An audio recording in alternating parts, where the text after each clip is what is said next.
سلام و درود خدمت به دانش آموزان عزیز. امیدوارم حالتون خوب باشه. نبوی زاده هستم، دبیر زبان انگلیسی مدرسه تیزهوشان کازرون. امروز میخوایم قفل صندوق اسرار امتحان نهایی رو به راحتی باز کنیم و بفهمیم اون قدری که بچه‌ها نسبت به امتحان نهایی استرس دارن واقعا اونجوری نیست و سوالات و نحوه حل کردن اونا بسیار ساده تر از چیزیه که ما فکر میکنیم. اگه تا آخر ویدیو با من همراه باشید بهتون قول میدم که حتی اگر چیزی نخونید، گرامر و رایتینگ رو توی امتحان نهایی به صورت کامل میتونید پاسخ بدید. میمونه بخش های مرتبط به معنا مثل وکاب و ریدینگ، یک سری ترفند هم برای حل اون سوالات تو این ویدیو بیان میشه. خب کارمون رو با اولین سوال شروع میکنیم، بخش لیسنینگ، بخشی که 7 نمره از 40 نمره رو تشکیل میده. نکته قابل توجه لیسنینگ آزمون نهایی 1404 اینجاست که بسیار بسیار بسیار ساده است. امیدوارم که برای امتحانات سال بعد هم این روند رو پیش بگیرن.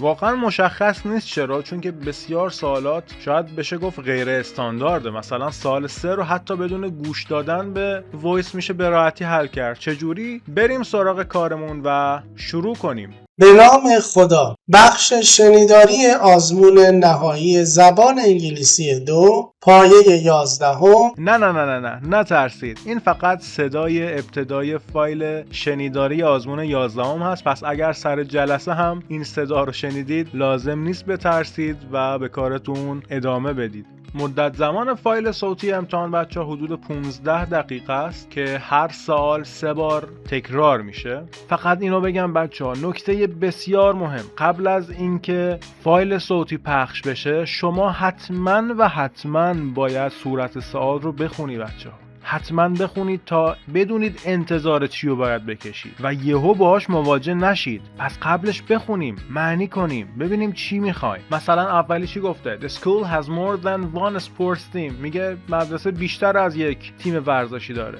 دومی میگه he has played for the school's volleyball team for 3 years. اون برای 3 سال برای تیم والیبال مدرسه بازی کرده. He won't play on the school's team anymore. میگه دیگه برای تیم مدرسه بازی نخواهد کرد. و چهارمی he might play volleyball in the university. میگه اون ممکن بودن. میگه ممکنه توی دانشگاه والیبال بازی کنه. پس بچه‌ها هم معنی کنید هم زیر کلمات مهم خط بکشید. مثلا توی آخری university کلمه مهمیه، کجا بازی میکنه. ببینید واقعا تو وایس هم توی فایل شنیداری هم کلمه university رو استفاده میکنه. یا مثلا سومی he won't play، فعل منفیه. ببینید توی فایل شنیداری فعل منفی هست یا نه. مثلا قسمت 2 3 years، 3 سال، اینجا مهمه. ببینید واقعا 3 سال 3 years میگه یا مثلا یک چیز دیگه میگه 2 years 1 year 4 years. و خب اولی که الان بهش میرسیم اینجا گفته has more than one، بیشتر از یکی. باید توی فایل شنیداری منتظر این باشی که آیا اشاره‌ای میکنه به تیم‌های مدرسه که چند تاست. خب بریم گوش بدیم و برگردیم.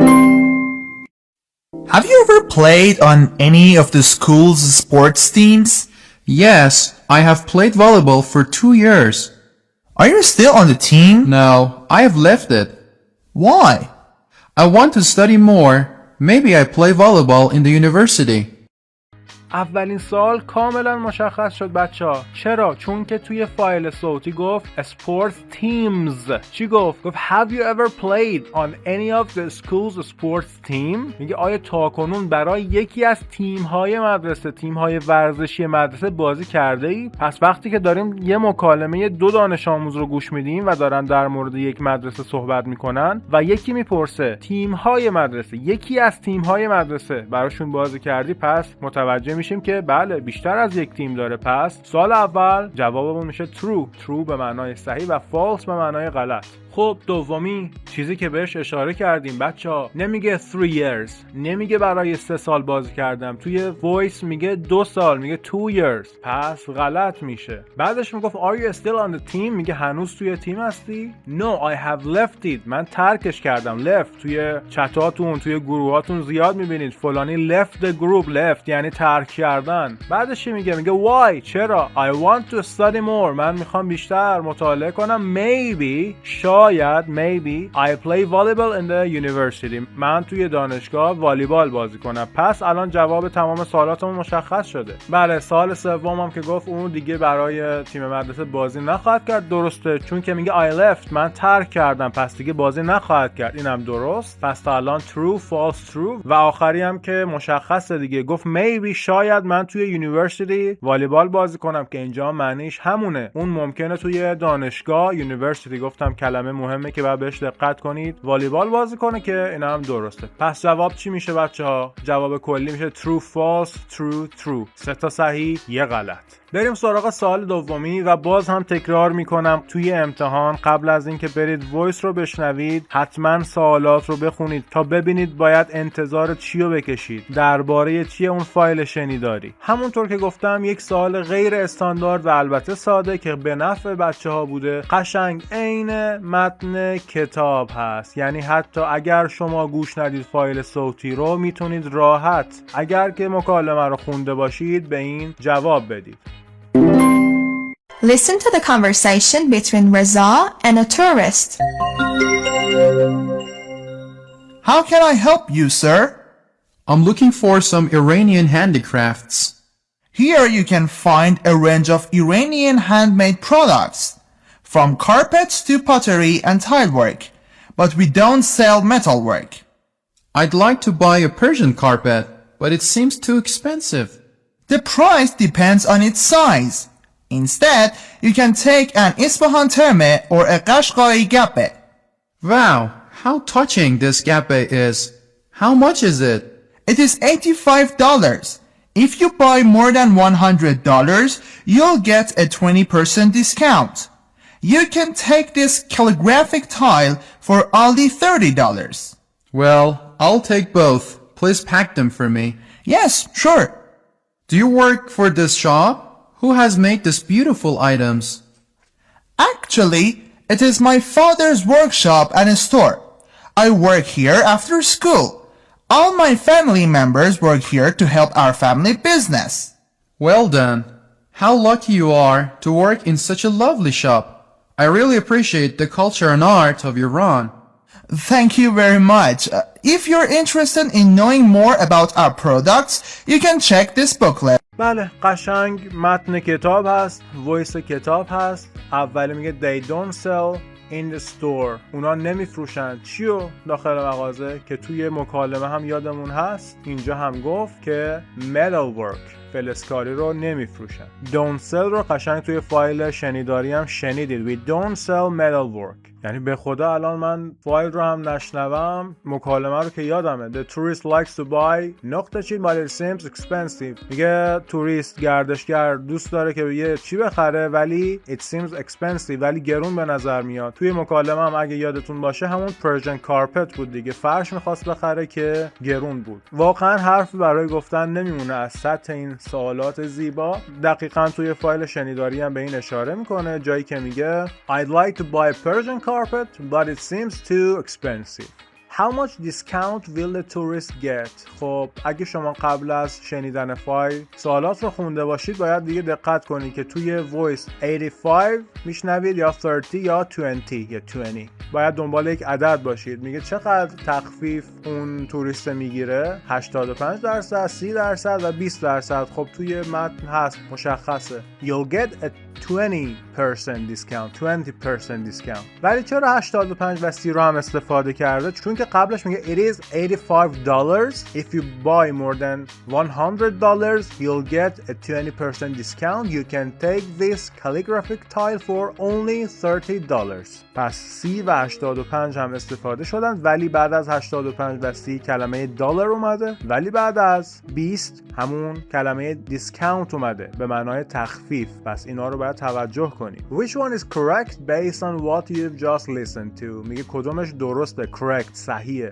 based on کلمه مهمیه، بر اساس چیزی که شما به تازگی اونو گوش دادید. You've just listened to. رضا works in the store all the time. میگه رضا کار میکنه در مغازه all the time، همیشه، همه اوقات، صبح، ظهر، شب. که خب طبیعتاً اینجوری نیست. اگه متن مکالمه رو هم یادتون بیاد میگفت که من بعد از مدرسه میام. پس صبحها اونجا نیست. توی فایل هم میگه I work here after school بعد از مدرسه. پس اینجا نتیجه میگیریم که کل روز رو all the time همیشه اونجا کار نمیکنه. Everyone in Reza's family helps their business. میگه همه توی خانواده رضا به این بیزنس، به این کسب و کار کمک میکنن که خب توی فایل شنیداری هم شما میشنوید All my family members work here to help our family business. All کلمه همه پس یعنی بله همشون کار میکنن، همین صحیحه. و آخری هم میگه که For more information the tourist can check their website. میگه برای اطلاعات بیشتر توریست میتونه وبسایتشون رو چک کنه. ولی خب توی فایل چی میگه؟ رضا به توریست میگه You can check this booklet. این دفترچه رو، این کتابچه رو میتونی مطالعه کنی. پس حرفی از وبسایت زده نشده.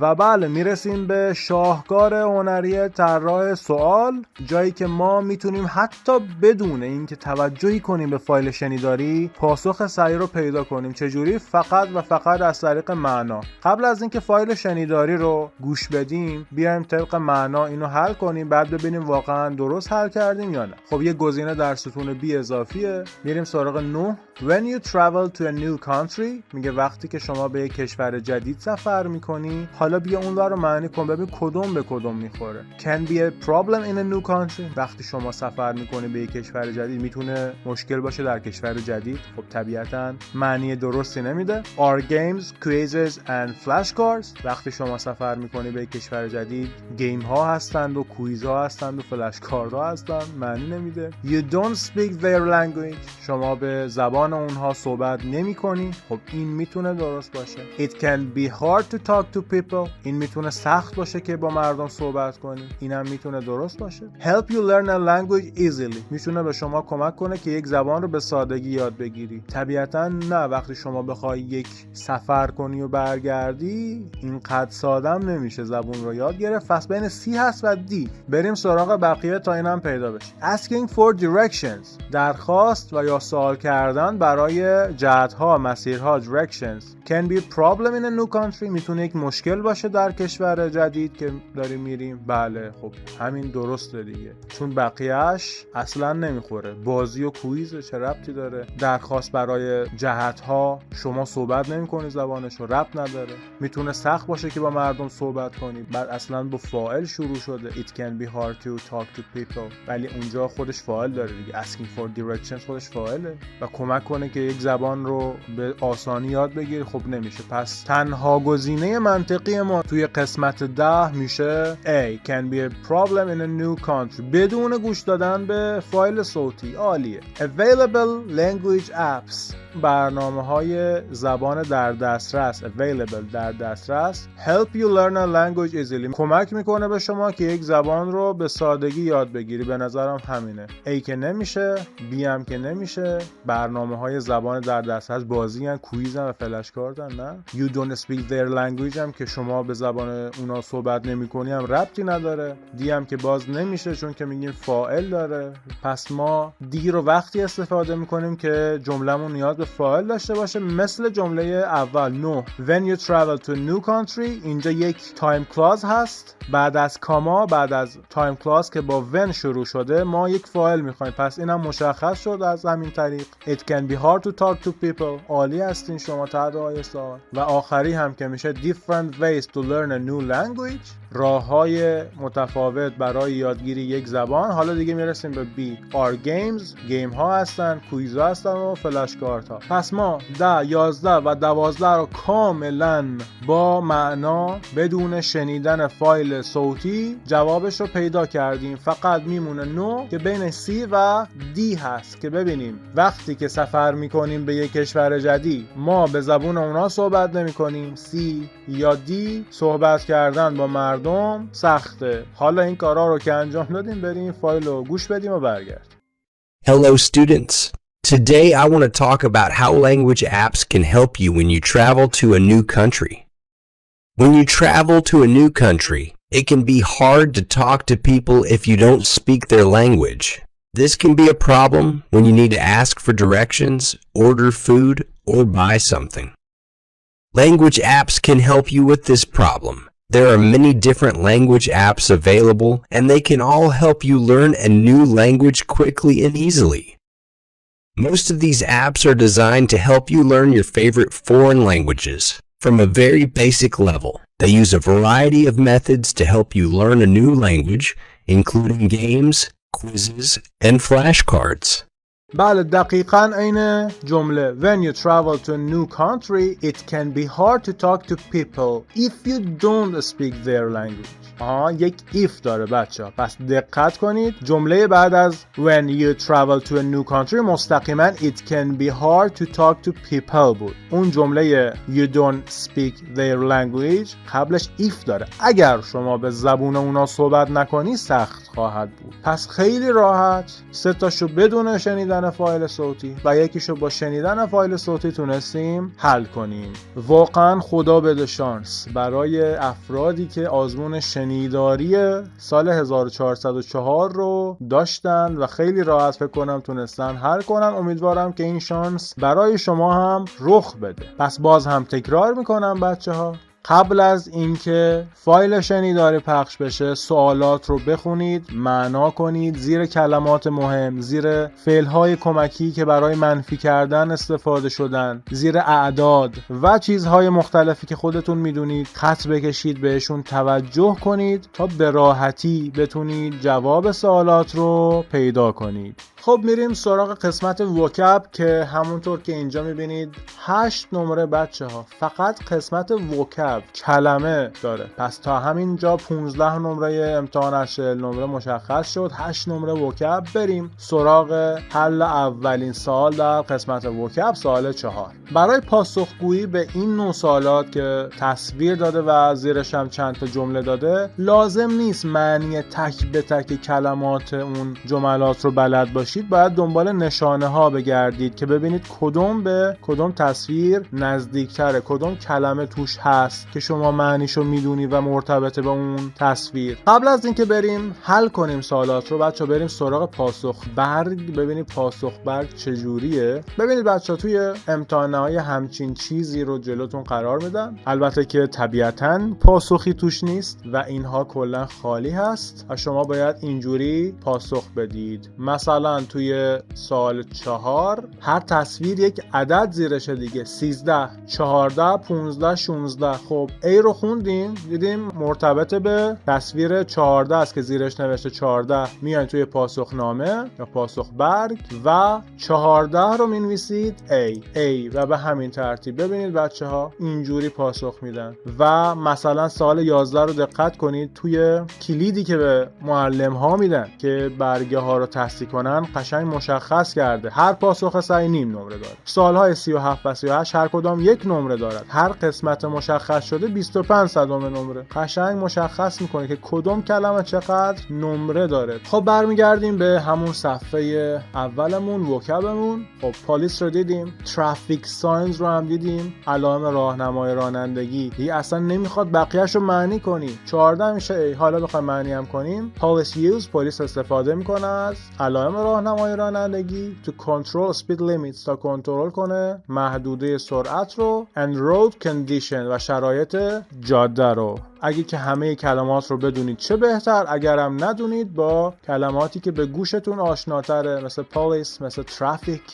میتونید راحت این رو پیدا کنید. دومی He is doing wildlife photography for a nature magazine. هیچ کلمه ایشو شما بلد نیستی اشکال نداره، ولی خب 1000 بار توی موبایلتون توی این ور اون ور سایتی میرید، نمیدونم عکسی میخواید آپلود کنید، فوتو رو دیدید، فوتو عکس، تنها تصویری هم که اینجا به عکس مربوطه 16 هست، این یکی از 16 و B. پس توی پاسخنامه توی سوال 4 بخش 16 شما باید بنویسید B. A baby's heartbeat is nearly twice as fast as an adult's. هیچ کدومشو بلد نیستید اشکال نداره. بیبی رو دارید که همتون میدونید معنیشو. بچه خب معنی دیگه هم داره، حالا اینجا نمیگیم.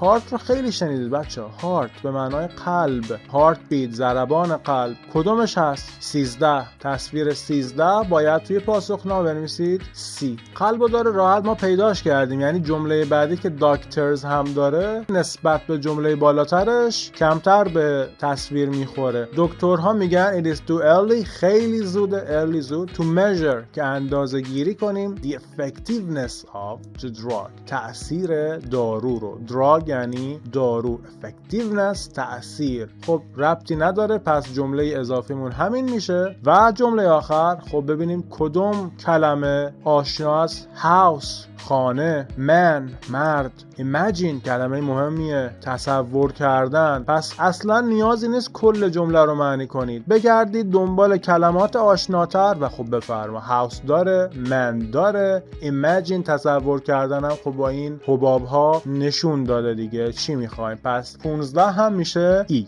به همین سادگی. اول البته من بقیه‌شو هم معنی کنم بچه ها. he's doing wildlife photography، اون داره عکاسی حیات وحش انجام میده. for nature magazine، برای یک مجله nature طبیعت. a baby's heartbeat، ضربان قلب یک کودک is nearly نزدیک twice as fast as an adult، 2 برابره، نزدیک 2 برابر سریعتره. twice as fast as یعنی به سرعته، ولی قبلش twice که اومده اینجا یعنی 2 برابر. 2 برابر سرعت یک adult، ضربان قلب یک فرد بالغ. سومی گفتیم for a while، برای یک لحظه. he imagined، او تصور کرد که he was a rich man، که یک مرد ثروتمند، rich ثروتمند، and living in a big house، و داره توی یک خونه بزرگ زندگی میکنه. بریم سراغ سوال دوم از قسمت وکب و سوال 5 امتحانمون. سوالی که حقیقتاً بسیار ساده است نمره گرفتن ازش. ما میکاپ، کام و آیدنتیتی رو داشتیم، قشنگ عین جمله کتاب هست، فقط کاوچ پوتیتو توی متن مکالمه بود و توی اون قسمت آبی رنگ کتاب توی قسمت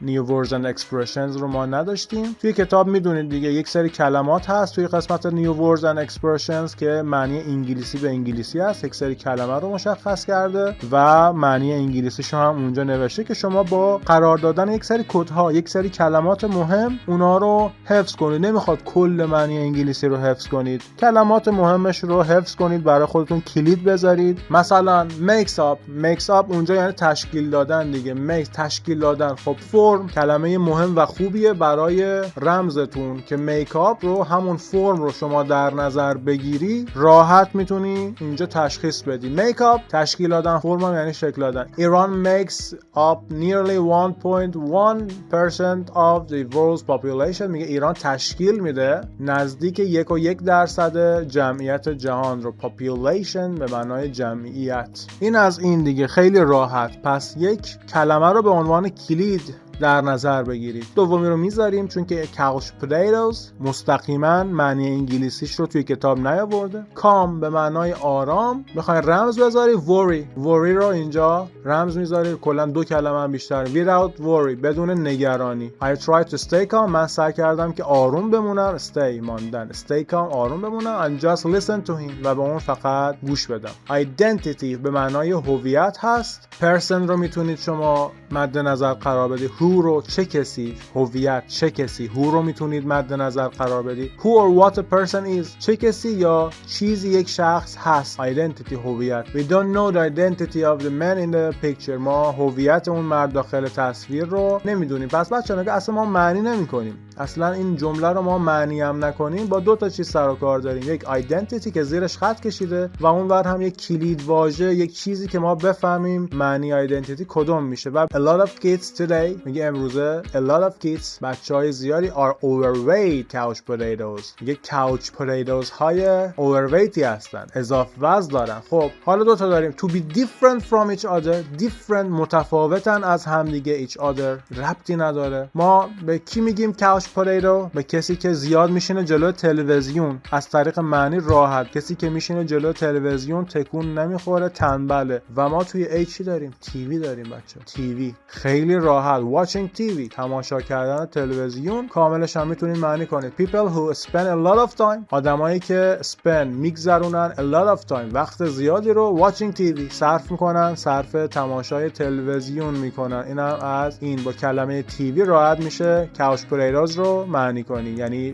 جوابش رو به دست بیاری. دو نمره بسیار ساده بچه‌ها، دو نمره بسیار ساده که راحت میتونید بزنید به جیب. بریم سراغ سوال 6 و گزینه صحیح رو انتخاب کنید. تستی هایی که مرتبطن مستقیما با معنا. اینجا بیشتر نیاز داریم به دونستن کل جمله. Some people eat، بعضی از افراد میخورن. Too much، زیاد. To eat too much، زیاد میخورن. When they are، وقتی که اونا هستن. چی؟ Balance، متوازن. طبیعتا نمیشه. Depressed، افسرده. میشه، بله، خیلی ها وقتی افسرده میشن بیشتر غذا میخورن. Fluent، روان. Special، خاص، وقتی خاص هستن زیاد غذا میخورن. خب گزینه منطقی تر چیه؟ Depressed، وقتی افسرده هستن. میتونیم مثلا special رو هم استفاده کنیم وقتی اونا خاص هستن، ولی خب واقعا منطقی نیست. بعد ببینیم کدوم منطقی تر. It is a یا n in Iran، در ایران she has to take your shoes off. Take your shoes off. Take off یعنی در آوردن چی؟ shoes، کفش ها رو در بیاری. When you go to the holy places، وقتی که شما میری به مکانهای مقدس. خب تو ایران چیه که ما وقتی میریم توی مکانهای مقدس کفشمون رو در میاریم؟ استراتژیه؟ مگه جنگه که استراتژی باشه؟ ایموشن، احساس. کاستم، رسم و رسوم و سنت. و ادیکشن و اعتیاده. خب طبیعتا منطقی ترینش رسم و رسوم سنته که ما این کار رو انجام میدیم. استراتژی و ادیکشن از لحاظ گرامری توی این جمله میخورن ولی منطقی نیستن. جنگ که نیست که استراتژی باشه. 23 باز هم بخوام یک سری به پاسخ برگ بزنیم، مثلا این رو که ما گفتیم سی دیگه، 22 سی میرید توی قسمت 22 توی پاسخ برگتون توی سوال 6. 22 رو اینجوری می‌نویسید سی. بریم ادامه سوال ها. سان، پسر میگه مام I'm in hurry، من عجله دارم. Would you please help me، میگه میتونی میشه لطفاً بهم کمک کنی. دقت کنید پلیز استفاده میکنه وقتی با مامانش صحبت میکنه، یاد بگیرید. مام why do you always نقطه چین at the last minute دقیقه آخر، چرا همیشه تو توی دقیقه آخر چیکار میکنی؟ گین میکنی، به دست میاری. و چی رو به دست میاری؟ کرییت میکنی، خلق میکنی. طرف عجله داره، چی رو میخواد خلق کنه؟ شات میکنی، میبندی چیزی رو و پک میکنی، وسایلتو جمع و جور میکنی. خب طبیعتا همین میشه دیگه. میگه I'm hurry، من عجله دارم، میشه بهم کمک کنی؟ خب تو چی؟ تو پک کردن، تو جمع و جور کردن دیگه. و 24 tourist what is your favorite food. توریست، نمیدونم چرا توریست باید از یکی بپرسه غذای مورد علاقه چیه، ولی خب زهرا جواب میده rice and fish، برنج و ماهی. rice is the most نقطه food in Iran، دقیقاً این جمله کتاب هست. برنج چی ترین غذا تو ایرانه. popular، محبوب ترین که همین میشه. sociable، اجتماعی ترین غذا تو ایرانه، مثلا برنج اجتماعیه، کباب مثلا خجالتیه. harmful، مضر. و فیزیکیه، مثلا وزنه میزنه، میره باشگاه. پس برنج محبوب ترین غذا در ایرانه. میخواین خیلی آدم طنازی هستید، میخواین فیزیکال رو بزنید، میتونید بزنید، مثلا میره باشگاه. سوشیبل، اجتماعیه، بله. غذاهای دیگه افسردن. ولی اگه میخواین نمره بگیرید که خب باید پاپیولر رو انتخاب کنید. اینم بسیار ساده بود بچه. حقیقتا تا اینجای کار بسیار سوالات 1404 ساده بودن. خوش به حالشون واقعا. این مرکز ارزشیابی و تضمین کیفیت نظام آموزش و پرورش هم که خودش 1 دقیقه طول میکشه خوندنش، قشنگ کار رو برای ما اینجا زیباتر کرده. با استفاده از کلمات داده شده مکالمه زیر رو کامل کنید. بریم سراغ معنی. همچنان معنی است که معنی رو باید خودتون میگم زحمتش رو بکشید. اولین کار چیه بچه‌ها؟ بیاین کلمات بالا رو ببینید، معنی‌هاشون رو بدونید. خب یک کلمه هم اضافیه. vary یعنی تنوع، گوناگونی، متفاوت بودن. حالا باید ببینیم چه جوری استفاده میشه اگر استفاده بشه. wear بافتن. unique منحصر به فرد. appreciate قدردانی کردن و prevent هم جلوگیری کردن. hi have you ever thought about how different languages and cultures are؟ میگه have you ever thought تا کنون فکر کرده اید درباره اینکه how different چقدر متفاوتن زبان‌ها و culture-ها، فرهنگ‌ها. yeah for sure بله حتما، قطعا. every culture هر فرهنگی has something دارد چیزی. وری فعل بچه‌ها نمیتونید اینجا استفاده کنید. فعل اکثرا بخش دوم جمله هست. ما اینجا مفعول میخوایم، اسم مفعول، پس وری نمیشه چون وری فعله. every culture has بچه has فعله، جملمون has داره، پس ما دیگه فعل نمیخوایم. وری فعله، گوناگون بود بودن، متفاوت بودن. ویو هم فعله، بافتن. هر فرهنگ دارد چیزی، تنها کلمه این که منطقیه بچه یونیک هست. یونیک. هر فرهنگ چیزی منحصر به فرد داره. For example برای مثال in my city در شهر من people نقطه چین beautiful rugs by hand با دستشون چیکار میکنن؟ راگ ها رو قالیچه ها رو بله دیگه میبافن. پس میشه weave. اینم از دومی 26. Wow that sounds great. عالی به نظر میرسه. You should try it sometime. میگه بعضی وقتا باید try امتحانش کنی. Also همچنین I really like the diversity of languages. میگه من تنوع زبان ها رو دوست دارم. I know من میدونم. Languages greatly from region to region. میگه از منطقه‌ای به منطقه دیگه عین جمله کتاب متفاوتن دیگه، به صورت عظیم و گسترده‌ای متفاوتن. پس میشه vary. اینجا پس استفاده میشه فعل. میخوایم ببینید فاعل داریم، جای فعل خالیه اینجا و خب بعدش هم که ادامه جمله رو داریم. پس اینجا فعل میخوایم و متفاوت بودن vary. حالا میمونه appreciate و prevent. قدردانی کردن، جلوگیری کردن. بازم فعل میخوایم دیگه. I نقطه چین all these differences. من همه این تفاوت ها رو جلوگیری میکنم و قدر میدونم، احترام میدونم. خب طبیعتا میشه appreciate. و prevent هم این کلمه آخر هم کلمه اضافی بود. نحوه پاسخدهی توی پاسخنامه رو هم ببینیم. 7 بله ببینید بچه هر پاسخ نیم نمره داره و اینکه باید خود کلمه رو بنویسید. توی پاسخنامه سفید زده 25 شما بنویسید یونیک 26 وی و همینجوری الاخر. خدای اینم خیلی ساده بود. یکم کلمات رو بلد بودید و خونده بودید راحت میتونستید حدس بزنید. مثلا اینجا راگ رو داریم. خب راگ رو چیکار میکنن؟ میبافن دیگه، بقیه‌اش نمیخوره. مثلا زبان ها از ناحیه‌ای به ناحیه دیگه چی ان؟ خب متفاوتن. پس بسیار ساده بود واقعا. تا اینجا 15 نمره مفت و راحت رو به دانش آموز تقدیم کرد. میرسیم به بخش جذاب گرامر. من عاشق این بخشم بچه‌ها. چرا؟ چون که شما توی 80% موارد حتی بدون خوندن صورت سوال میتونید جواب رو پیدا کنید، چه برسه به اینکه سوال رو معنی کنید. یعنی شما لازم نیست معنی سوال رو بدونید، لازم نیست بعضی وقتا صورت سوال رو هم حتی بخونید. آقا مسخرمون نکن دیگه، برای جذب مخاطب داری دروغ میگی. نه چه دروغی، بیان با هم اینجا بررسیش کنیم. برای مثال میریم مثلا سوال 31. ببینید اصلا صورت سوال رو نمیخونم، معنی هم که دیگه بمانه. 59 200 24 200. اولی چرا غلطه؟ چون میگیم بین عددهای 21 تا 99 ما هایفن میخوایم، اینجا خط فاصله میخوایم، نداره، غلط تمام. 200 میگیم قبل از 100 1000 هزار میلیون بیلیون هر چیزی. اگر عدد بیاید ما اینجا دیگه بهش اس نمیدیم، غلط تمام. 24 ما میگیم بین عدد 21 تا 99 اند بینش استفاده نمی کنیم، هایفن میخوایم، خط فاصله. پس مون چی؟ 200 کاملا درسته. سوالو نخوندم بچه‌ها. خیلی باحال بخش گرامر. چند نمره داره؟ 8 نمره گرامر بچه‌ها. 8 نمره راحت، به خدا خیلی راحت. اصلا از گرامر نترسید. یک سری نکته رو بدونید خیلی راحت میتونید پاسخ بدید. حالا بریم سراغ سوال 29. از همین سوال ما این رو میخوایم. last 2 weeks 2 هفته اخیر.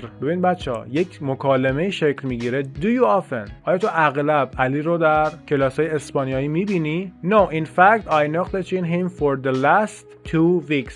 For the last 2 weeks. بعد میگین داری بهم دروغ میگی. آقا بفرما کل صورت سال for the last 2 weeks توی کتابتون نوشته. for یکی از علائم ماضی نقلیه. have یا has به علاوه شکل سوم فعل. بفرمایید for داریم و بعدش هم قید زمان داریم. last 2 weeks 2 هفته پیش. یعنی اینقدر طراح سوال آدم بسیار خوبیه که حتی نیاورده مثلا یه گزینه دیگه have استفاده بکنه، has استفاده بکنه.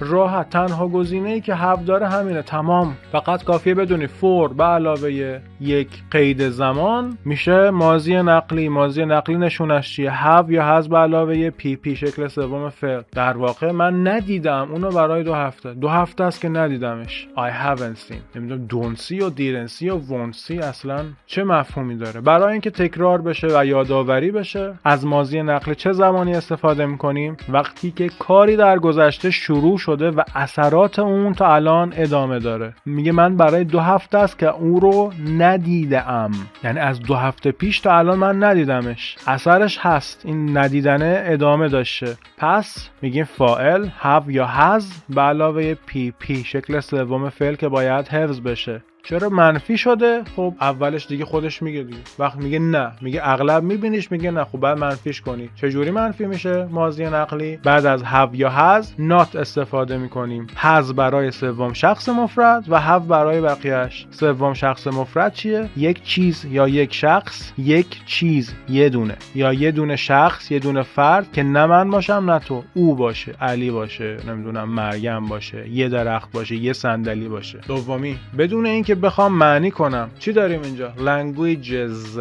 اس گرفته، اس، ببینید اس گرفته یعنی جمع، یعنی قابل شمارشه. بیاید ببینیم چی داریم. همین الان how much و how much A و C حذف شدن. چرا؟ چون که how much برای غیر قابل شمارش استفاده میشه، میمونه B و D. پس همین الان چون که languages اس گرفته قابل شمارش how many، کلمه پرسشیش برای تعداد چه تعداد how many هست. حالا معنیش هم میخواید بکنیم، چشم معنیش هم میکنیم. Do you know، آیا میدونی که چه تعداد how many languages، چه تعداد زبان exist in the world، توی جهان وجود دارن؟ exist، وجود داشتن. Yes I have. چی information about it؟ خب چی داریم؟ information داریم. information غیر قابل شمارش بین FU و SOM کدوم میشه؟ FU همیشه برای قابل شمارشه به معنای تعداد کم، ولی SOM برای هر دو اسم استفاده میشه، صفتی است که برای هر دو استفاده میشه. چه برای غیر قابل شمارشه، برای قابل شمارش. اصلا نیاز نبود کل متن سوال رو بخونی، 2 تا کلمه بعدش رو میبینی، این اس گرفته جمع، این غیر قابل شمارشه. how many برای قابل شمارش و سام برای غیر قابل شمارش. تموم شد رفت. اعصاب منو خورد نکنید دیگه. 31 رو که گفتیم نکتهش رو. و آخری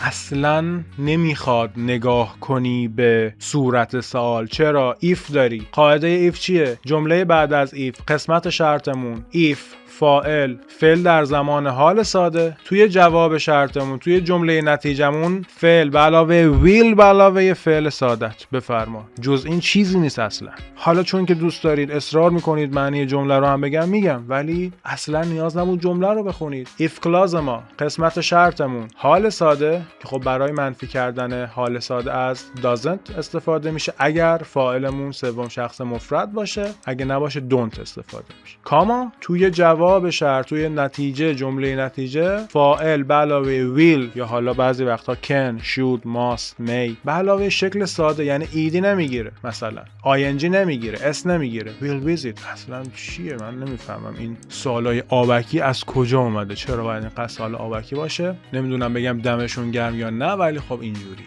بریم صفحه 3 امتحان. سوال بعد که مربوط به گرامره. 3 تا بطری شیر داده، 2 تا نون. خب 2 تا چیه نون و 3 تا چیه شیر؟ میگیم وقتی که میخوایم اسامی غیر قابل شمارش رو بشماریم قبلش از یک واحد استفاده میکنیم. ببینید گفته 3 تا، گفته 2 تا، یعنی داره میشماره اینا رو، ولی ما نمیتونیم بگیم 2 breads 3 milks. شیر و نون غیر قابل شمارشن، قبلشون یک واحد اندازه گیری میخوایم. واحد نون چی بود؟ loaf. بله آفرین. ولی چون که تو داریم و بیشتر از یه دونه است و باید جمع بشه اس بگیره، loaf تبدیل میشه به loaves. چون کلمه‌ای که به f ختم میشه بخوایم جمعش کنیم f تبدیل به v میشه و es اضاف میشه. I need 2 loaves of چی bread نون and 3 چیه شیر ما اینجا لیوان که نیستن، بطریان. bottles of milk. دقت کنید اگر واحد شمارشیمونم بیشتر از یه دونه بود اس میگیره دیگه. 3 تا میخواد، 3 تا چی بطری شیر bottles. اس آخر واحد شمارشی رو هم دقت کنید اگر بیشتر از یه دونه بود اسم میگیره. پس میگه what do you need for breakfast؟ برای صبحونه چی نیاز داری؟ نیاز دارم 2 تا قرص نان و 3 تا بطری شیر. اصلا بسیار ساده است، صرفا باید واحدهای اندازه‌گیری این 2 تا رو بلد می بودید. سوال در رو هم بدونه که معنی جملات رو بدونیم بیاین حل کنیم. چجوری؟ اول حل میکنیم بعد میایم معنی میکنیم. بعد از این جمله قید زمانمون چیه بچه‌ها؟ recently، اخیراً. recently نشانه ماضی نقلیه. پس این فعلمون، ببینید many students فاعل، اینجا فعل میخوایم. پس فعلمون رو باید ماضی نقلی بنویسیم، چون گفته اخیراً.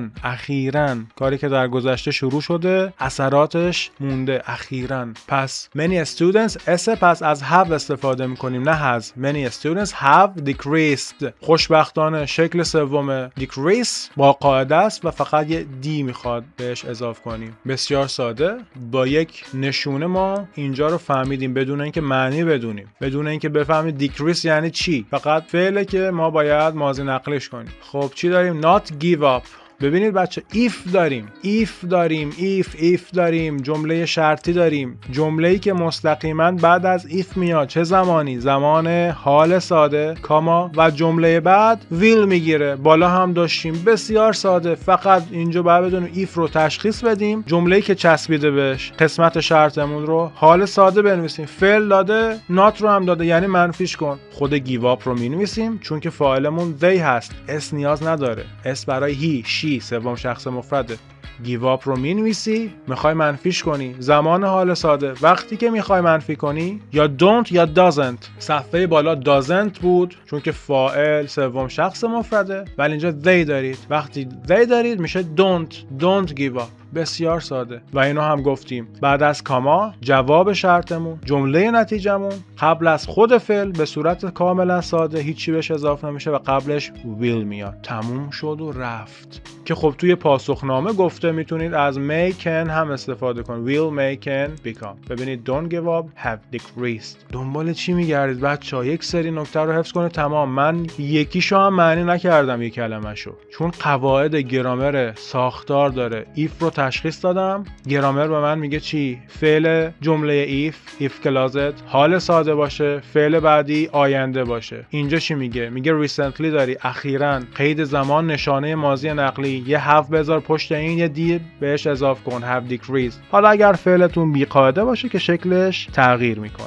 حالا معنیش هم میکنیم چون درخواست ها زیاد هست. Being online for a long time، آنلاین بودن برای زمان زیادی is a big problem these days. این روزها یک مشکل بزرگه. Many students، دانش آموزان زیادی have decreased، کاهش دادن their sleeping time recently، اخیراً sleeping time، زمان خوابشون رو کاهش دادن. Because they surf the net most of the time، زیرا اونا بیشتر اوقات دارن توی نت میچرخن. اگر اونا این عادت بد رو ترک نکنن، منفیش کردیم دیگه، ترک نکنن، آنها در آینده نزدیک بیمار خواهند شد. sick، بیمار، و will become خواهند شد. این هم بسیار ساده و راحت. خب سوال 11، جملات ناقص زیر رو با استفاده از کلمات به هم ریخته داخل پرانتز کامل کنید. چی داریم؟ he often، او اغلب. he فاعلمونه بچه‌ها. فرمول داریم خیلی راحت. ببین بچه‌ها gets اس گرفته فعلمون، یعنی زمان حال ساده هست. تو زمان حال ساده فرمولش رو براتون می‌نویسم. یک فرمول کاملش اینجوریه: فاعل به علاوه قید تکرار به علاوه فعل. often توی زمان حال ساده قبل از فعل میاد و یعنی بین فاعل و فعل قرار گرفته. پس وقتی که ما فاعل داریم، قید تکرار رو هم داریم، بعدش فعل میخوایم طبیعتا. خب فعلمون اونجا کجاست؟ gets. دنبال یه چیزی میگردیم که اس داشته باشه. چرا اس؟ چون که فعل در زمان حال ساده وقتی که فاعل سوم شخص مفرد باشه، he، she، علی، رضا، یه نفر یا یه چیز، فعلمون اس میگیره. he often gets. اینجا gets فعل ربطیه. چی میشه؟ depressed میشه، افسرده میشه. اینو بهش میگن بچه‌ها صفت مفعولی. depressed صفت مفعولیه، نقش متمم فاعله که بعد از فعل ربطی gets میاد تا حالت فاعل رو توصیف کنه. او چی میشه؟ چه جوری میشه؟ depressed میشه. بعدش چی میخوایم؟ علتش رو میخوایم دیگه، درسته؟ علتش رو میخوایم. about رو داریم، حرف اضافه است برای پیوند دادن صفت depressed به علتی که باعث اون شده.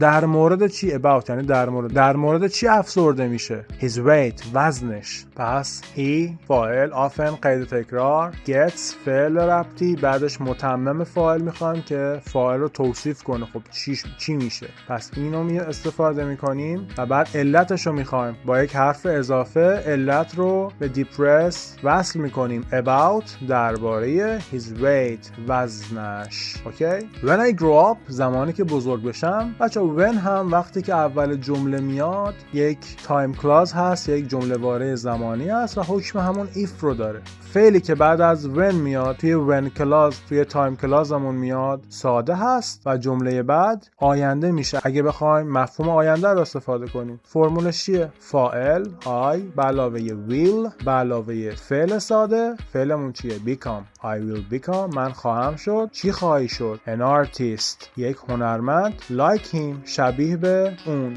بازم اینجا like حرف اضافه است. like him شبیه به اون. با توجه به تصویر داده شده جای خالی رو کامل کنید. این هم چی داره بچه؟ yet داره. yet خیلی ساده و شفاف و واضح. yet چیه؟ نشانه ماضی نقلی. yet هم نشانه ماضی نقلیه. سیما that is my shirt ready to wear. میگه آیا پیراهن من آماده پوشیدنه؟ بابا میگه just a minute.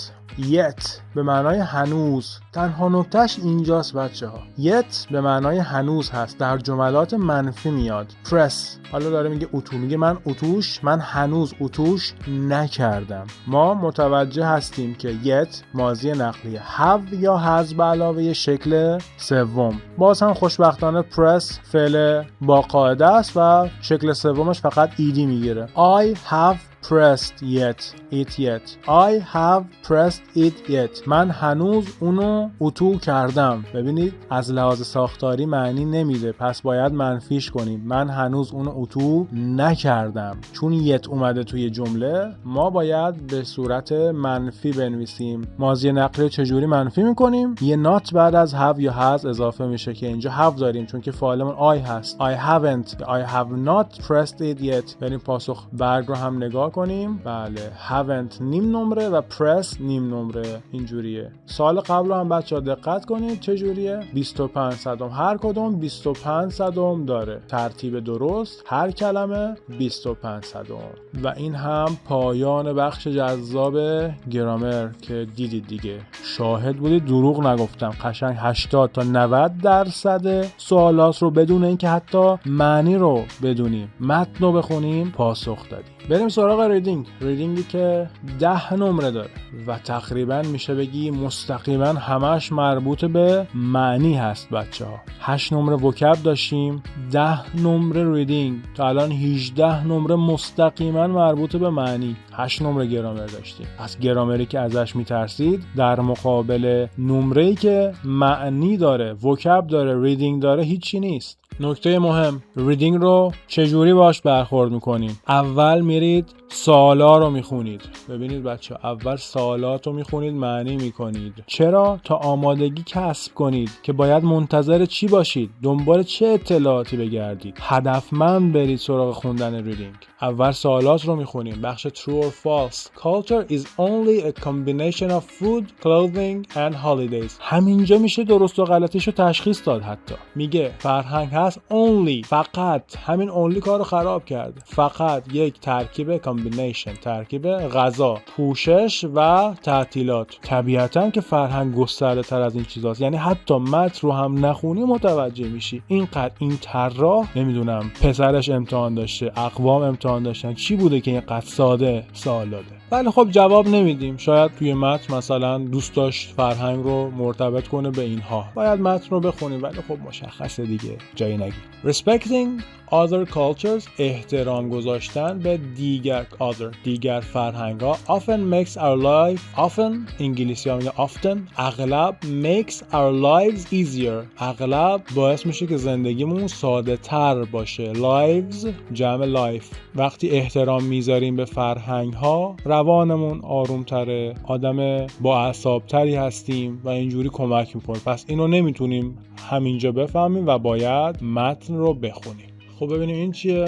spending some time، صرف کردن یه زمانی. spend صرف کردن. reflecting on our own، تأمل کردن، تفکر کردن روی چیه خودمون هست. یکی از مهمترین is one of the most important، مهمترین شیوه هایی برای یادگیری این که به فرهنگ های دیگه احترام بذاریم. respectful محترم، become respectful یعنی اینکه احترام بذاریم بهشون. منظورش اینه. خب اینم قابل حدس هست. میگه تأمل کنیم روی چی؟ مثلا فرهنگ خودمون خودمون، رفتار خودمون. ببینیم توی متن چی نوشته و بعدی A system of shared belief، یک سیستم shared beliefs، باورهای مشترک، شیر کردن، به اشتراک گذاشتن، shared مشترک، that are نقطه چین in a society توی جامعه is called culture، فرهنگ نامیده میشه. و خب این یک جواب بلنده. How can one learn about other culture؟ میگه یه نفر چجوری میتونه، چطور میتونه که در مورد فرهنگ‌های دیگه learn، یاد بگیره. خب این رو باید بگردیم سراغش. آقا بیاین همینجا مثلا shared belief، shared اینجا کلمه خلنبه سلنبه یه دیگه، درسته؟ بگردیم shared رو همینجا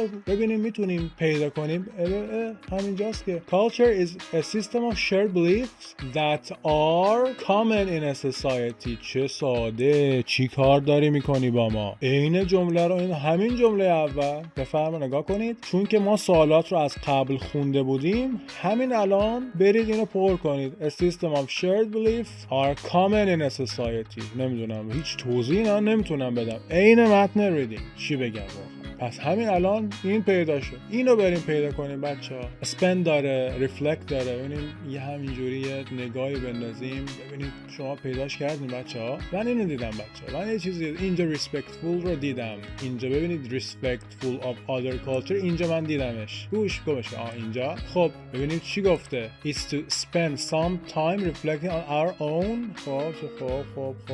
خب گفته چی؟ One of the most important. ببینید one of the most important که این پایین دقیقاً اینشو داریم. Ways to learn. ببینید قشنگ اینجا داریم. One of the most important ways to become respectful of other cultures. ببینید دقیق اینجاست. One of the most important ways to learn to become respectful of our other culture is to spend time reflecting on our own. own بچه یعنی چی؟ یعنی خود، مال خود. چیه خود؟ دیگه فرهنگ دیگه، مشخصه دیگه. میگه یک راهی که ما یاد بگیریم به فرهنگ های دیگه احترام بذاریم اینه که یکم تأمل کنیم در مورد فرهنگ خودمون. in our own culture. تموم شد رفت. واقعا من خودم رغبتی به حل این سوالات ندارم، اینقدر ساده است. خب ما این دوتا رو راحت تونستیم پیدا کنیم. حالا بریم اینا رو پیدا کنیم. easier بچه ببینیم easier رو. حالا من دارم کلی میگم بچه، وگرنه متن ریدینگ رو که باید بخونیم، به هر حال باید بخونیم متن ریدینگ رو، ولی میخوام ببینم که واقعا اینقدر متن ساده است. مثلا easier رو بگردیم دنبالش. easier ایناش. if we all are able to know about other culture and respect them, life would be easier for most of us. بله میگه اگر ما بتونیم قادر باشیم که در مورد فرهنگ‌های دیگه بدونیم و بهشون احترام بذاریم، زندگی برای ما آسان‌تر خواهد شد. خب اینم درست. اوکی. true. بالا حالا ببینیم combination food clothing holidays رو پیدا می‌کنیم یا نه. ببینیم بگردید بچه‌ها، بگردید. اینجا همین خط دومه. include شامل food music clothing holiday values behaviors and artifacts. ببینید بچه همه چیزو داره میگه. music رو گفت، values رو گفت، behaviors رو گفت، artifacts رو گفت. اینا همش هستن. بعد پایین چی نوشته؟ only فقط ترکیب غذا و لباس و تعطیلاتن. خب فالس، غلط. چقدر ساده ای تو. artifacts هم بچه که بالا نشون داده به داده ها، نتایج یا رفتارهای اشاره داره که طبیعی و واقعی نیستن، بلکه بر اثر خطای ابزار اندازه‌گیری، شرایط محیطی یا دخالت‌های ناخواسته محقق ایجاد شدن. حالا اینم گفتیم که بگیم کلمه جدید. و آخری learn about other cultures. بیاین پیداش کنیم. learn رو learn about other cultures for those who want. برای اونایی که میخوان که فرهنگ‌های دیگر رو هم یاد بگیرن. but do not know where to start. ولی نمیدونن کجا شروع کنن. a great place to start is reading about the cultures that interest them. پس چی می‌نویسین؟ همینو بیان بنویسین. توی پاسخنامه چی نوشته؟ 44 reading about the culture that interest them. ببینید کاملا باید بنویسید. reading about the cultures that interest them. reading خودش نیم نمره داره. چه جالب. خواندن فرهنگ هایی که 25 صدام that interest them. یعنی اینو ننویسی 25 صدام کم میکنه. پس تا آخر بنویس تا جایی که معنی به صورت کامل بیان بشه. ببینید reading about the culture، اینجا ولش نکنید تا نقطه برید. the interest them. خیلی راحت. اوکی؟ خیلی راحت. ببینید کلمه جدید نداره بهتون بگم. کامن که جواب سوالمون هم بود به معنای رایج و مشترک هست. elements رو داریم به معنای عناصر، include رو داریم که شامل میشه به معنای شامل، values ارزش‌ها، behaviors رفتارها، artifacts رو هم که بهتون گفتم. simply به سادگی، simple صفت simply به سادگی، accept پذیرفتن، accept پذیرفتن، are able to وقتی استفاده میشه که میخوام بگیم قادر هستیم، قادر بودن توانایی رو نشون بده. و بقیه کلمات رو هم که توی کتابتون داشتید. combination رو پایین داریم، ترکیب به معنای ترکیب. بریم سراغ سوال بعد. چی داریم؟ متن زیر رو با دقت بخونید و جدول رو با اطلاعات خواسته شده کامل کنید. اول باز بیان سوالات رو بخونید. The percent of endangered languages میگه درصد زبانهای در معرض خطر. خب بگردید همینجا بیایم تک تک بریم جلو. بگردید دنبال عدد و درصد بعدش. خب making nearly 8% of the world's languages we call them endangered languages. همین الان مشخص شد. اگه عدد پیدا کردیم بعدش هم percent بود و برای اینکه مطمئن باشیم بفرما بعدش هم endangered languages رو داریم. این است. خب the continent with the largest number of languages میگه قاره‌ای با بیشترین تعداد زبان، largest بیشترین، بزرگترین. خب میگردیم دنبال عدد ببینیم کدوم عدد از همه بزرگتره. 2000 languages in Africa, 1000 in America, more than 2250 in Asia. خب ببینید بزرگترین عدد زبان رو داریم، عدد رو هم اینجا داریم، پس اینجا میشه Asia. The reference of the underline there in the last line میگه توی خط آخر رفرنسش، مرجعش کجاست؟ این there که ما اینجا زیرش خط کشیدیم بولدش کردیم، مرجعش کجاست؟ گفته their languages will die too. زبانهایشان هم از بین خواهند رفت. زبانهایشان، زبانهای کی؟ خب میایم قبلش رو میبینیم. We call them endangered languages. ما اونا رو زبانهای در معرض خطر مینامیم. As the speakers of such languages grow old and die, their languages will die too. میگه همینطور که این گویندگان این زبانها grow old پیر میشن و میمیرن، زبانهایشان هم خواهند مرد. پس داره به کی اشاره میکنه؟ زبانهایشان. خب اینجا دیگه speakers میگه این گویندگان این زبان، سخنوران این زبانها که بمیرن زبانهایشان هم خواهند. 47 ببینیم speakers نوشته. 47 کجایی؟ بله speakers یا the speakers. پس اینجا راحت the speakers رو می‌نویسید. The number of languages with fewer than 99 speakers. خب 99 رو پیدا می‌کنیم. About 548 languages have fewer than 99 speakers. خیلی راحت. میگه 548 زبان، میگه نامبر هم میخواد، عدد هم میخواد. اینجا راحت میشه 548. سوال 48 548. و اینجا two forms of language، دو تا شکل زبان. بریم ببینیم کلمه فرم رو پیدا میکنیم یا نه. All languages have spoken forms، شکل گفتاری. But some of them don't have written forms، شکل نوشتاری. این هم به سادگی حل میشه بچه ها. فرم رو پیدا کردیم. spoken form، فرم گفتاری. اینجا هم گفته دو فرم زبان، گفتاری و نوشتاری. written نوشتاری، spoken گفتاری. خیلی راحت. متن زیر رو که درباره هوش مصنوعی با دقت بخونید و به سوالات پاسخ بدهید. چقدر دلتون میخواست که توی امتحانم هوش مصنوعی بود، ولی نیست. از هوش طبیعی باید استفاده کنید. اول چیکار میکنیم؟ آفرین، میریم سوالات رو میخونیم. AI که مخفف چیه؟ Artificial Intelligence، هوش مصنوعی. Intelligence یعنی هوش، Artificial یعنی مصنوعی. AI can understand languages and recognize pictures. میگه AI هوش مصنوعی میتونه understand درک کنه زبانها رو و recognize و تشخیص بده، شناسایی کنه تصاویر رو، که احتمالاً درسته دیگه، چون که حالا چیزی که ما میدونیم همینجوریه. AI که ما استفاده میکنیم هم تصاویر رو تشخیص میده هم زبانها رو درک میکنه. دومی چی گفته؟ AI mostly used، اکثرا استفاده میشه in computers and has no use in cars و has no use و استفاده تو ماشین ها نداره. خب خیلی راحت بدون اینکه متن رو بخونید میدونیم که غلطه دیگه، چون توی ماشین ها هم استفاده داره. ولی خب حالا مطمئن میشیم در آینده. AI tools ابزار هوش مصنوعی can help teachers، میتونه به معلم ها کمک کنه که to grade and mark lesson plans، to grade تا نمره بدن و طرح درس بسازن یا حالا بنویسن، که اینم منطقی به نظر میاد که درست باشه. حالا خواهیم دید چه خواهد شد. What does the underline these in paragraph 1 refer to? میگه این these که underline شده، زیرش خط کشیده شده توی پاراگراف 1 refer to، reference داشتیم، مرجع refer to مربوطه. میگه این کلمه these مربوط به چیه؟ مربوط به چی بوده که الان ضمیر استفاده شده؟ و what is artificial intelligence؟ هوش مصنوعی چیه؟ که خب طبیعتاً معنیشو بالا نوشته. Why do some people worry about AI؟ میگه چرا بعضی از مردم worry نگرانن در مورد AI که بهش میرسه. خب recognize picture داریم، recognize داریم، understand language داریم، پیداش میکنیم میفهمیم. recognize بفهمه recognize اینجا پیدا شد. This task and activities include شامل understanding languages، شامل درک کردن زبان میشه، recognizing pictures تشخیص تصاویر، solving problems و حل مسئله، and learning from experience و از تجربیات یاد میگیره. experience یعنی تجربیات. فرقش با 2 سال قبل چیه بچه‌ها؟ اینجا میگه AI میتونه این کارا رو انجام بده. بله درسته، ولی نگاه اگر گفته بود only، ببینید اینجا بود فقط، چون که 4 مورد رو از AI نام برده: درک زبان، تشخیص عکس، حل مسئله و یادگیری از تجربیات. اگه only بود میشد غلط، ولی اینجا گفته میتونه این کارا رو انجام بده. بله این 2 کارم جز اون 4 کاری بود که بالا نوشته. خب کارز رو داریم بچه، بریم کارز رو پیدا کنیم، ببینیم ماشین ها رو پیدا کنیم.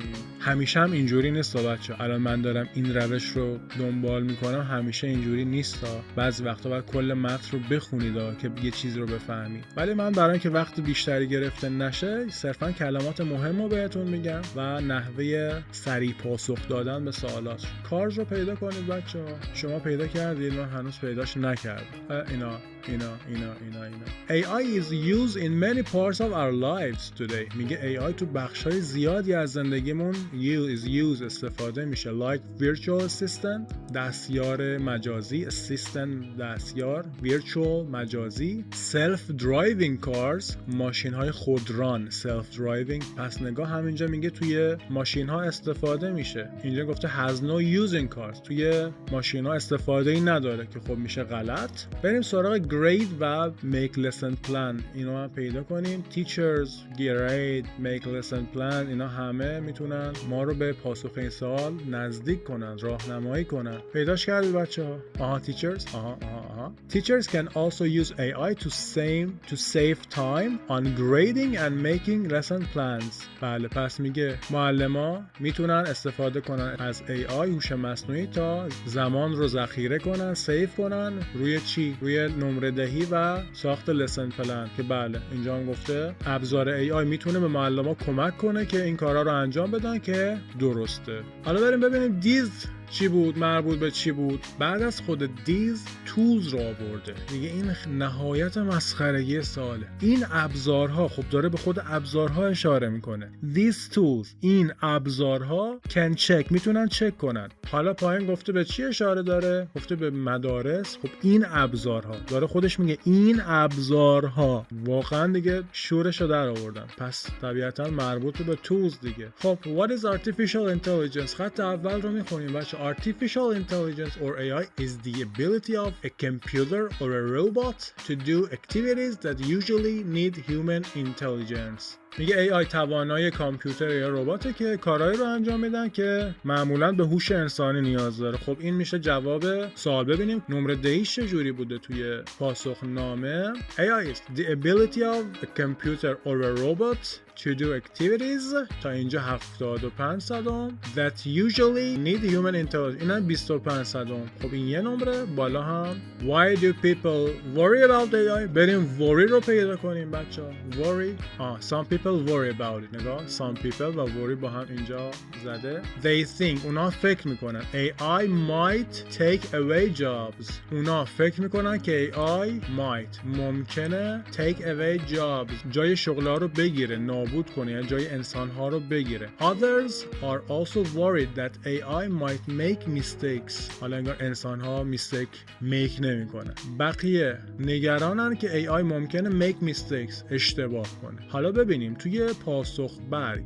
فقط جمله اول رو جواب حساب کرده یا کلش رو. ببین ما باید کامل بنویسیم در هر صورت. از this اونا فکر میکنن تا mistakes، چون که گفته others دیگران هم یه فکر دیگه دارن دیگه. ببینید چی شده؟ آها نگاه کنید بچه‌ها، یه نمره داره کلش رو میخواد. might take away jobs نیم نمره and might make mistakes نیم نمره دیگه. پس کامل بنویسید لطفاً.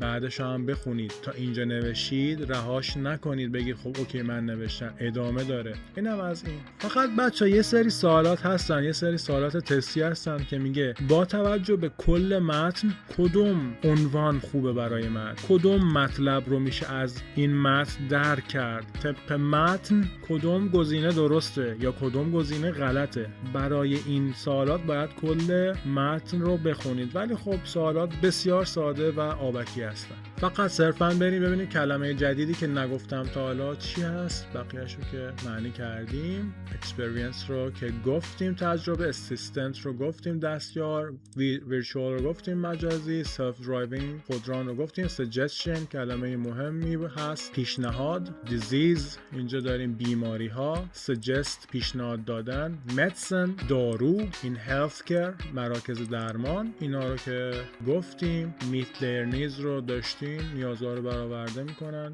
feedback واکنش، quick feedback واکنش سریع. however با این وجود خب اینا رو گفتیم. bad effects تاثیر bad effect یعنی تاثیر. اینا که گفتیم شغلا رو بگیره جاشون رو بگیره. worry خود worry نگران بودن. despite علی رغم، despite this worries علی رغم این نگرانی ها. many specialists متخصص، اس گرفته متخصصان. believe معتقدن که if AI is used carefully اگر AI با دقت و با good rules قوانین خوب، قوانین خوبی استفاده بشه it can help society a lot میتونه به جامعه خیلی کمک کنه. so بنابراین people companies شرکت ها and governments و دولت ها need to work together نیاز دارن که together با هم کار کنن، با هم to use AI in a good and fair way. fair هم یعنی منصفانه. ببینید بچه ما کلی کلمه جدید اینجا داشتیم مثل fair، نمیدونم government و حالا کلمات دیگه که اصلا توی پاسخ ما بهش نیاز پیدا نکردیم. رفتیم دنبال کلماتی که خودمون دنبالشیم. نیاز نبود بدونیم government چیه، fair چیه، نمیدونم assistant چیه. دقت کنید.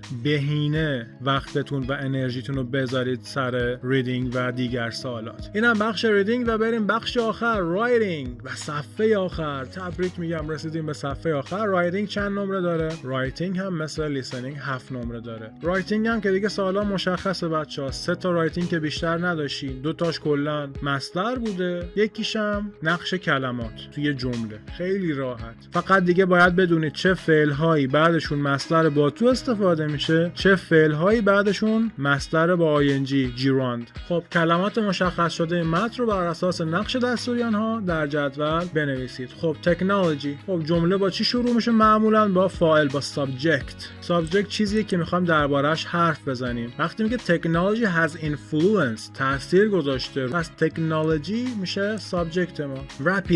rapid صفت الوای گرفته میشه adverb manner قید حالت. in this century بچه در این قرن چیو نشون میده؟ تایم رو نشون میده. adverb of time. it has helped. it جای همین تکنولوژی اومده. has helped فعل چیه بچه‌ها؟ ببین has به علاوه شکل سوم فعل، پس has helped فعلمونه، فعل ماضی نقلیمونه، وربمونه. اسمی که بعد از فعل میاد چیه معمولا؟ مفعول دیگه. it has helped researchers به محققان کمک کرده. به کیا کمک کرده؟ تکنولوژی به کیا کمک کرده؟ به محققان. پس محققان میشه object ما، مفعول ما. everywhere همه جا، مکان قید مکان. خیلی راحت میتونید پیدا کنید. به صورت کلی بچه‌ها بازم میگم به صورت کلی، نه همیشه، چون بعضی وقتا قید زمان میاد اول جمله خبری، جمله‌ای که آخرش نقطه است با فاعل شروع میشه، بعدش فعل داریم، بعدش مفعول داریم، بعد قید حالت، قید مکان و قید زمان. این ترتیبشه. حالا یه جمله میتونه مفعول نداشته باشه، یه جمله میتونه قید حالت نداشته باشه، یه جمله میتونه قید مکان نداشته باشه، یه جمله میتونه قید زمان نداشته باشه، ولی ترتیبش اصولا اینجوریه. ولی همه جملات یک جمله کامل هم فاعل دارن هم فعل. مثلا این جمله ببینید it فاعل، has helped فعل، researchers مفعول، everywhere قید مکانه، قید حالت و زمان نداشت مثلا. اصلا اینجوریه بچه‌ها، خیلی راحت میتونید تشخیص بدید. معنی هم نیازه، میگم چون بعضی وقتا قید زمان میاد اول جمله. مثلا همین جمله in this century میتونست بیاد اول جمله. in this century technology has influence on the lives of people. خب century یعنی چی؟ و جمله داره درباره چی حرف میزنه؟ has influence تاثیر، چی تاثیر گذاشته؟ قرن که تاثیر نگذاشته، داره میگه تکنولوژی تاثیر گذاشته. پس با این سوالات میتونید به جواب برسید. روی چی تاثیر گذاشته؟ این میشه مفعول. چی تاثیر گذاشته؟ روی چی تاثیر گذاشته؟ چی تاثیر گذاشته؟ تکنولوژی فاعل، روی چی؟ the lives of people. حالا زیرش خط نکشیده ولی اینجا مفعوله. به راحتی سوال یک رایتینگمون حل شد. بریم بعدی. شکل صحیح افعال داخل پرانتز رو در جای خالی بنویسید. زبان انگلیسی خوبیش اینه که بخش‌ها مختلفه. گرامر و رایتینگش جداست. بخش گرامر میدونی که صرفاً چیزایی ازت سوال میشه که توی بخش گرامر کتاب اومده و اینجا هم میدونی صرفاً چیزایی ازت سوال میشه که توی بخش رایتینگ کتاب اومده و توی بخش رایتینگ ما بیشتر از مصدر که نداریم. پس اینا همه مربوط به مصدر، فقط باید بدونیم بعدش مصدر با تو یا مصدر با ing. I know that اینجا بچه حرف ربطه، بعد از حرف ربط مثل that، مثل who، مثل were. وقتی که وسط جمله بیانا، نه که اول جمله پرسشی باشن، اونجا کاری نداریم. وقتی توی جمله خبری مثل اینجا نقطه داریم، that بیاد، who بیاد، were بیاد، اینا حرف ربط وابسته سازن و بعد از اینها اگر بخوایم فعلی استفاده کنیم به صورت ing میاد. پس میشه I know that doing daily exercise is useful for everyone. من میدونم که انجام دادن تمرین روزانه برای همه مفیده. That's why. پس به همین دلیلی که I usually go. خب بچه‌ها گفتیم یک سری فعالیت‌های مشخص که با go ساخته میشن، بعدش چی میگیره؟ ing میگیره. Go shopping, go jogging, go fishing. I usually go jogging. میگه پس معمولا من میرم چی؟ میدوم هر روز. Every other day. اینجا می کلمه مهم every other day یعنی یک روز در میون. Every other یعنی در میون. Every other day یک روز در میون. پس برای بیان فعالیت‌های تفریحی، ورزشی و سرگرمی هایی که در فضای باز یا محیط های ورزشی انجام میشه از ساختار استاندارد و فرمول کلی go به علاوه جیران استفاده میشه. go به علاوه مصدر با ing. I have also decided not to smoke. خب اوکی. decide فعلی است که اگر بخوایم بعدش مصدر استفاده کنیم مصدرمون با to میاد و چون که not هم آورده یعنی منفیش کنید. مصدر رو چجوری منفی میکردیم؟ قبل از to smoke not اضافه میکردیم و منفی میشد. I have also decided not to smoke anymore. من همچنین تصمیم گرفتم have decided تصمیم گرفتم که anymore دیگه سیگار نکشم. not to smoke. پس decide بعدش باید مصدر با تو بیاد. میخوایم منفیش کنیم چون اینجا not اومده یه not هم میذاریم قبلش. باز هم ببینید نیازی نیست که معنی کلمات و جملات رو بدونید. با صرفاً با چند تا قاعده قانون ما داریم اینا رو حل میکنیم. جا خالی آخر توی این بخش besides علاوه بر این I am thinking about in a small village. دارم فکر میکنم که توی small village روستای کوچیک زندگی کنم. خب چی داریم؟ حرف اضافه داریم. بعد از حرف اضافه اگر بخوایم فعلی استفاده کنیم با ing میاد. about living. فقط یه نکته داره توی پاسخ برگ 61 رو بریم بهتون بگم. ببینید بچه‌ها مصحح گرامی در سالهای 59 و 61 در صورت نوشتن جاگینگ اگه یه جی اینجا نذاری و لیوینگ اگه ایشو حذف نکنی اینجوری بنویسی از نمره هر سال 25 صدام کسر میشه و در سوال 60 صرفاً به پاسخ کامل و دقیق نمره تعلق میگیره. یعنی اگر نات رو ننوشتی تو اسموک نوشتی 25 صدام نمیدن، کامل کم میشه. اگه نات رو نوشتی تو رو ننوشتی 25 صدام نمیدن، کامل کم میشه. پس اینو دقت کنید بچه‌ها. املا هم اینجا مهمه. با توجه به تصاویر داده شده جملات رو کامل کنید. خب کنترل داریم و سایکل. What does the doctor expect his patient to do؟ میگه دکتر از پیشنت بیمارش چه انتظاری داره که انجام بده. خب اینجا داده کنترل. خب ما باید کامل جواب بدیم. میگیم او انتظار داره که بلاد پرشرش و فشار خونش رو regularly منظم کنترل کنه. درسته؟ فعل داده. فعل سوالمون چیه؟ ببینید بچه‌ها، فعل اصلی سوالمون expect است، انتظار داشتن. پس توی جواب هم باید بگیم او انتظار داره که. حالا بعد از expect ما یه فعل دیگه هم داریم توی طبق تصویر control. میخوایم بعد از expect یک فعل دیگه استفاده کنیم. expect فعلیه که بعدش مصدر با تو میخواد، پس خیلی راحت. و یه نکته دیگه does داریم توی جمله. وقتی does داریم یعنی سوم شخص مفرده و فعلمون باید اسمی گرفته طبیعتا توی سوم شخص مفرد، ولی وقتی که does توی جمله بیاد چی میشه؟ اسم میپره. ولی وقتی که میخوام جواب بنویسیم چون دیگه does توی جمله نمیاد اس رو اضاف کنید. He expects. آفرین، اسم میگیره چون سوم شخص و حال ساده. He expects his patient. حالا به جای do، به جای انجام دادن میخوام اسم control. to control یعنی اینجا راحت خودش هم جواب رو یه جورایی خواسته یه هینت، یه نشونه‌ای بده. پس he expects his patient to control. do رو بردار، control رو بذار. What is the boy good at؟ میگه اون پسره تو چی خوبه؟ تو چی خوب هست؟ خب میخوای جمله بنویسی او هست. He is good at. he رو به جای the boy آوردیم، یا میتونست بگه the boy is. به جای the boy گفته he is good at. خب چی داریم بچه؟ at داریم. at حرف اضافه است. بخوایم بعدش یک فعل استفاده کنیم چی استفاده میکنیم؟ مصدر با ing gerund استفاده میکنیم. he is good at cycling. حالا نکته‌ای که باید بهش دقت کنید بچه ها اینه، این اس خودش 25 صدم داره.